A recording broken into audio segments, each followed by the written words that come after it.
Meanwhile, Paul gets to work on some important design choices, the ceiling fans. Brisbane can get really hot and really, really humid, and one of the most important things for human comfort in a particular home, for example, is to really design to the elements.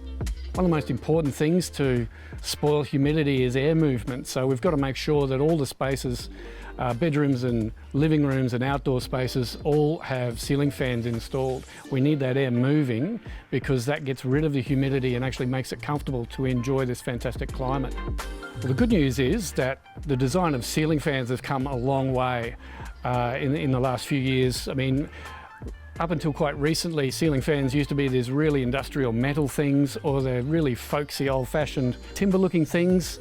And look, the design profession and industry were really thirsting for something that was modern, fresh, clean, crisp, and just looked really good, just simply doing its job. Fortunately, there's a whole bunch of really stylish, energy-efficient, quiet ceiling fan options, like the ones we picked from Fanco, that really help complement our design aesthetics in our projects.